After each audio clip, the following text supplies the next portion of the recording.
You're listening to CKNW's Chief Executives, live from SFU's Beedie School of Business. Presented by FortisBC, energy solutions for every customer. So what did you come to? What attracted you to Canada? Snowboarding and the snow. I spent every holiday, as much as I loved water sports, and I was in the water 3 or 4 times a week in South Africa, I was introduced to snowboarding. And I would spend every holiday and a lot of money coming to North America or Europe to snowboard.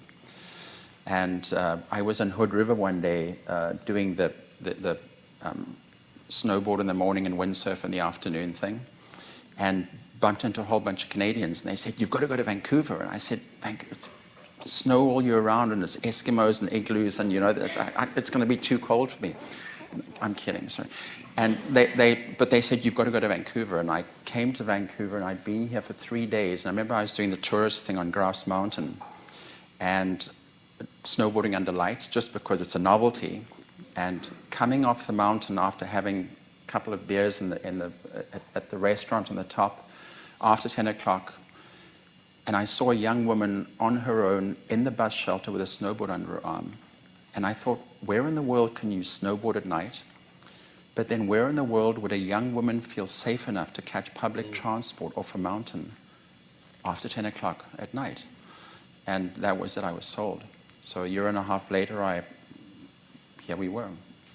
I remember being in Johannesburg about 15 years ago, and the tour company wouldn't let us go into downtown Johannesburg because it just wasn't safe even to go into a mall, or they didn't think it was. They weren't going to take the chance.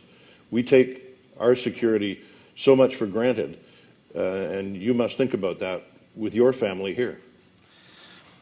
Yes, but once again, as you say, you take things for granted. And in South Africa, I had an experience that made my wife at the time want to leave the country.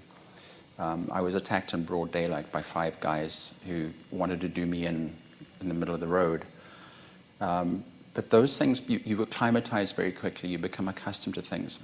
And by the same token, we become very accustomed to how safe this country is and how safe this community is. In fact, people get scared of going out in Vancouver, and it's kind of like, well, why would you be? I mean, it's such a safe environment. But I think we normalize everything and we acclimatize to everything, and our situation becomes the norm, whether it's violent or whether it's safe.